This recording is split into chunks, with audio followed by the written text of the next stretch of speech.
بسم اللہ الرحمن الرحیم۔ معزز سامعین، السلام علیکم ورحمۃ اللہ وبرکاتہ۔ امید کرتا ہوں کہ آپ خیریت سے ہوں گے۔ اللہ آپ کو خوش رکھے، شاد و آباد رکھے۔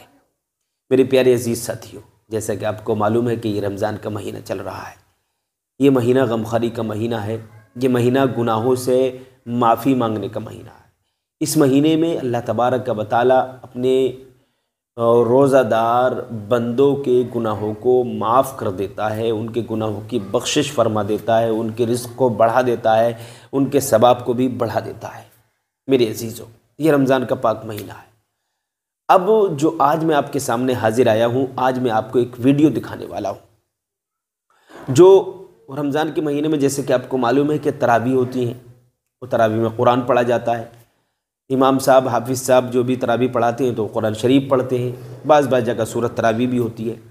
تو میرے عزیزوں، بعض جگہ حافظ صاحب اتنی تیز قرآن پڑھتے ہیں، اتنی تیز قرآن پڑھتے ہیں کہ لگتا ہی نہیں کہ نماز پڑھا رہے ہیں یا مذاق کر رہے ہیں۔ ایسا لگتا ہے کہ جھوٹ موٹ کوئی کھلواڑ کر رہے ہیں۔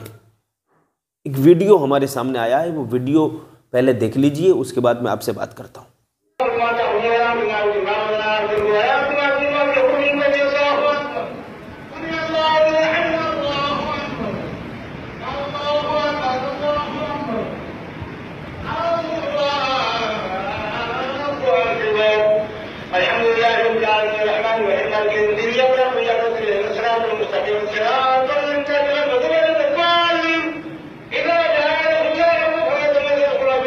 میرے عزیزوں، آپ نے دیکھ لیا ویڈیو؟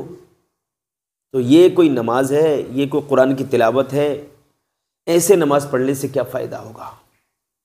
جو لوگ اس طرح سے تراویح میں قرآن پڑھتے ہیں یا نماز اس طرح سے نماز تراویح پڑھاتے ہیں تو ان کی نماز اللہ کی بارگاہ میں قبول نہیں ہو سکتی۔ نماز کے طریقے سے ہوگی، قرآن کے طریقے سے پڑھا جائے گا تب قبول ہوگا، تب پڑھنا مانا جائے گا۔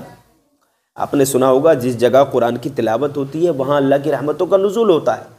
تو اللہ کی رحمت وہاں نازل ہوگی جہاں قرآن صحیح پڑھا جائے گا۔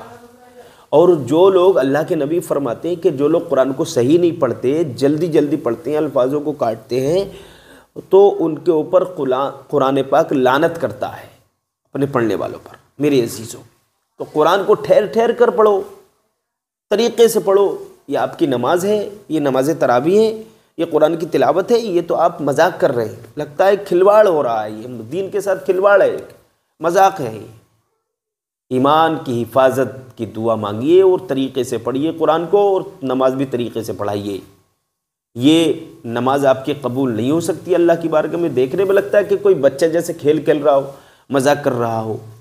میرے عزیزوں، اب میں آپ سے یہ کہنا چاہوں گا کہ آپ کی بستی میں جو بھی قرآن پاک سنانے کے لیے آئے، تراویح پڑھانے کے لیے آئیں، تو آپ دیکھ لیں اور ان سے کہہ دیں پہلے ہی کہ ہمیں جلدی والی نماز نہیں چاہیے، ٹھہر کر پڑھنا ہے۔ قرآن بھی ٹھہر کر پڑھیں، اور نماز تراویح بھی رکوع سجود ہر رکن نماز کا اچھے سے ادا کریں، جیسا کہ نماز پڑھنے کا حق ہوتا ہے۔ یہ نہیں کہ تو چل میں آیا۔ یہ کون سی نماز ہے؟ آپ اللہ کی بارگاہ میں کھڑے ہیں، آپ طریقے سے پڑھیے۔ آپ 2 پارے مت پڑھیے، 1.5 پارہ مت پڑھیے، 1 پارہ پڑھیے، 1.25 پارہ پڑھیے، مگر ٹھہر کر پڑھیے، آرام سے پڑھیے، تاکہ وہ پڑھنا آپ کا اللہ کی بارگاہ میں قبول ہو جائے۔ اور بعض لوگ تو ایسے کہ ان کو ٹرین نام رکھ دیا جاتا ہے، بلٹ ٹرین جیسے ہوتی ہے، بلٹ ٹرین۔ بہت سارے الفاظ ہوتے ہیں نا ایسے کہ بلٹ ٹرین ان کو کہتے ہیں، ایکسپریس کہتے ہیں، اور لوگوں کو بڑا مزہ آتا ہے۔ ارے ہمارے حافظ صاحب تو بہت جلدی تراویح پڑھا دیتے، یعنی آدھا گھنٹے میں تراویح بھی ختم اور 1 پارہ بھی پورا کر دیا۔ بتاؤ، آدھا گھنٹے میں 1 پارہ بھی ہو گیا، تراویح بھی ہو گئی۔ جبکہ صحیح معنی میں اگر آپ 1 پارہ پڑھیں گے صحیح انداز میں تو 20-25 منٹ لگتے ہیں، 25 سے 30 منٹ خالی پارے میں لگیں گے، 25 منٹ اگر صحیح سے آپ پڑھیں گے تو پارہ 25 سے 30 منٹ۔ اور 30 منٹ میں یہ سب نمازیں بھی ہو گئی، 20 رکعت، تراویح بھی ہو گئی، رکوع سجود بھی ہو گئے اور پارہ بھی ہو گیا۔ تو کیا پڑھا ہوگا انہوں نے؟ تو ایسے پڑھنے کا کوئی فائدہ نہیں ہوگا۔ اور آپ کی ذمہ داری ہے کہ آپ کی بستی میں جو اس طریقے سے نماز پڑھائے اس کو آپ روک دیں کہ ایسے نماز مت پڑھائیے۔ ہم نماز پڑھتے ہیں اللہ کو راضی کرنے کے لیے، ثواب کے لیے، قرآن سنتے ہیں ثواب کے لیے، اور آپ اتنی جلدی الفاظوں کو کاٹ رہے ہیں۔ تو بتاؤ، الفاظوں کی جب ٹانگیں آپ توڑیں گے، کاٹ کے الفاظ پڑھیں گے، ہے نا، پورے کے پورا معاملہ خراب کر دیں گے تو ہمیں ثواب نہیں ملے گا بلکہ ہمارے اوپر عذاب ہوگا۔ قرآن لعنت کرتا ہے غلط پڑھنے والوں پر۔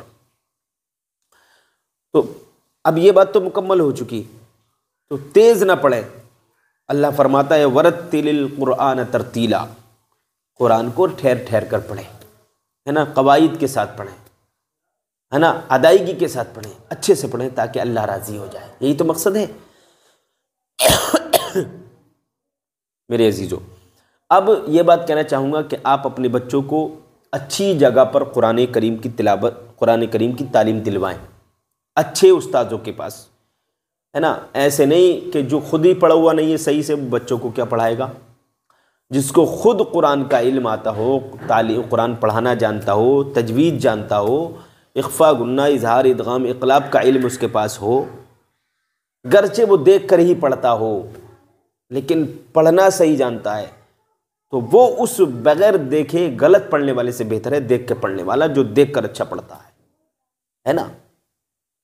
تو اچھے استاذوں کے پاس اپنے بچوں کو پڑھائیں، اچھا استاذ ہونا چاہیے۔ جب استاذ اچھا ہوگا تو اس کا شاگرد بھی اچھا ہوگا، جب استاذ صحیح پڑھنا جانتا ہوگا تو بچہ بھی صحیح پڑھے گا جو اس کا شاگرد ہوگا۔ جیسی کمپنی ہوگی، فیکٹری ہوگی، ویسی باردانہ نکالے گی نا۔ تو اچھے استاذوں کے پاس اپنے بچوں کو پڑھوائیے تاکہ قرآن صحیح پڑھا سکے، جن کو قرآن پڑھانے کا علم ہو، ٹھیک ہے۔ فیس آپ سے چاہے بھلے ہی زیادہ جائے، چاہے 1000 روپے مہینہ آپ کے چلے جائیں، اس کی پرواہ مت کیجیے، بلکہ قرآن صحیح پڑھنا آ جائے آپ کے بچے سے۔ جس مدرسے میں اچھی تعلیم ہوتی ہے اس مدرسے میں اپنے بچے کا داخلہ کریں۔ تو میرے عزیزو، ان باتوں کا خیال رکھیں، آپ کی ذمہ داری بنتی ہے۔ آج کے لیے اتنا ہی کافی ہے۔ السلام علیکم۔